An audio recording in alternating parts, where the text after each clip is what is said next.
Gear Bhavani ക്ഷേത്രം ശ്രീനഗറിൽ നിന്ന് ഏകദേശം 24 കിലോമീറ്റർ അകലെയാണ് കേട്ടോ. ഞങ്ങൾ മുൻപത്തെ വീഡിയോയിൽ കണ്ടതാണല്ലോ, ദാൽ ലേക്കും അതേപോലെ ശങ്കരാചാര്യ ക്ഷേത്രമൊക്കെ സന്ദർശിച്ചതിന് ശേഷമാണ് ഗീർ ഭവാനി ക്ഷേത്രത്തിലേക്ക് വരുന്നത്. അതുകൊണ്ട് തന്നെ അവിടെ നിന്ന് ഒരു 35 കിലോമീറ്റർ ദൂരം ഉണ്ടായിരുന്നു കേട്ടോ. ഏതൊരു ക്ഷേത്രത്തിനും ഉള്ളതുപോലെ തന്നെ ഈ ക്ഷേത്രത്തിനും ഉണ്ട് കേട്ടോ കേൾക്കാൻ കൗതുകരമായിട്ടുള്ള ഒരുപാട് ഐതിഹ്യങ്ങൾ. പണ്ട് രാവണൻ ആരാധിച്ചിരുന്ന ദേവിയായിരുന്നു അത്ര. പിന്നീട് സീതാദേവി അപഹരിച്ചതും അതേപോലെ രാവണന്റെ പല ദുഷ്പ്രവർത്തികളും കണ്ടിട്ട് ദേവി ഹനുമാനോട് ആവശ്യപ്പെടായിരുന്നു അത്ര തന്നെ സതീസരത്തിലേക്ക് കൊണ്ടുപോകണമെന്ന്. സതീസരം എന്ന് പറയുന്നത് കശ്മീരിൻ്റെ പഴയ ഒരു പേരാണ്. കശ്മീർ പണ്ഡിറ്റുകളുടെ കുലദേവതാ സങ്കല്പം ഉണ്ട് കേട്ടോ. അതുകൊണ്ട് വർഷത്തിൽ ഒരിക്കലെങ്കിലും എവിടെയാണെങ്കിലും അവർ ഇവിടെ വന്ന് തൊഴാറുണ്ടത്ര. ഒരുപാട് ചിനാർ മരങ്ങളും അതിന് താഴെ ഒരുപാട് ഉപപ്രതിഷ്ഠകളുമുണ്ട്. ഹനുമാൻ, ഗണപതി, ശ്രീ ശങ്കരാചാര്യർ, മഹാദേവൻ, അങ്ങനെ ഒരുപാട് ഉപപ്രതിഷ്ഠകളുണ്ട് കേട്ടോ.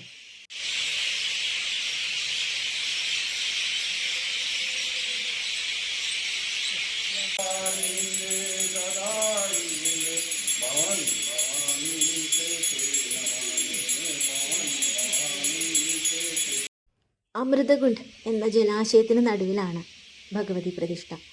ഈ ജലാശയത്തിൻ്റെ നിറത്തിനുമുണ്ട് പല പ്രത്യേകതകൾ. ചില സമയങ്ങളിൽ അത് നീലയായിരിക്കും, ചില സമയങ്ങളിൽ പച്ച, ചില സമയങ്ങളിൽ ചുമപ്പോ അല്ലെങ്കിൽ കറുപ്പോ ആയിരിക്കും അത്ര. കറുപ്പോ അതല്ല ചുമപ്പോ ആണ് നിറം കാണിക്കുന്നത് എങ്കിൽ അത് ഒരു അപകട സൂചനയാണ് കാണിക്കുന്നത്. ഭഗവതി അപകടത്തെ മുൻകൂട്ടി കാണിച്ചു തരികയാണ് എന്നാണ് കേട്ടോ സങ്കല്പം. ഭഗവതി സാന്നിധ്യത്തിനുപരി നമുക്ക് അവിടുത്തെ വേറൊരു രസകരമായ കാഴ്ച എന്ന് പറയുന്നത് നിറച്ച് ചിനാർ മരങ്ങളും അതിൻ്റെ ഇടയിലുള്ള നിറച്ച് വവ്വാലുകളുടെയും കിളികളുടെയും ശബ്ദവും തണുത്ത കാറ്റും, അതിലുപരി അവിടുത്തെ പ്രസാദവും. നല്ല പായസമാണ് കേട്ടോ അവിടുത്തെ പ്രസാദം. ഖീർ എന്ന് പറയുന്നത് ഹിന്ദിയിൽ, നമ്മുടെ മലയാളത്തിൽ പായസം എന്നാണ് അർത്ഥം. അപ്പോൾ ആ പായസവും നല്ലൊരു പ്രത്യേക അന്തരീക്ഷമാണ് കേട്ടോ. അതും ഒരു പ്രത്യേക അനുഭൂതിയാണ്. കൂടെ ഭഗവതിയുടെ മന്ത്രങ്ങളും ഒക്കെ മുഴങ്ങണതും ഒക്കെ വളരെ ഒരു ആസ്വാദ്യകരമായിട്ടുള്ളൊരു കാര്യം തന്നെയാണ് കേട്ടോ.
അത് പായസമാണ് കുഞ്ഞത്.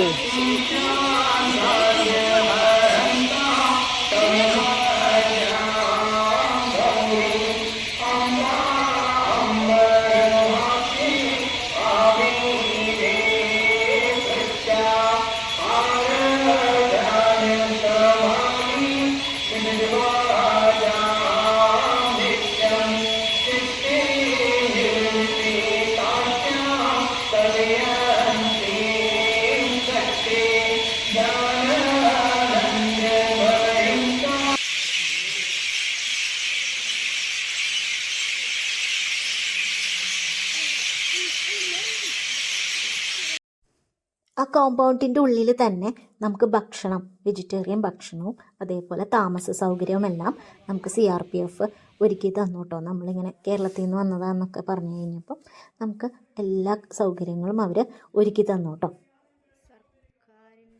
വെറും 600 രൂപയാണ് സർക്കാർ ഗസ്റ്റ് ഹൗസ് നമുക്കവിടെ അവർ ഒരുക്കി തന്നത് കേട്ടോ.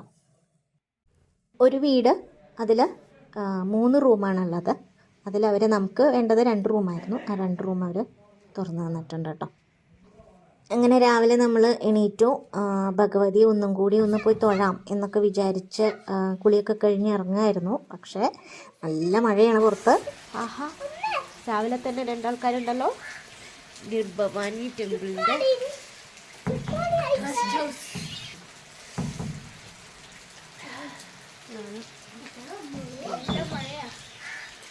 രാവിലെ നല്ല മഴയാണ്.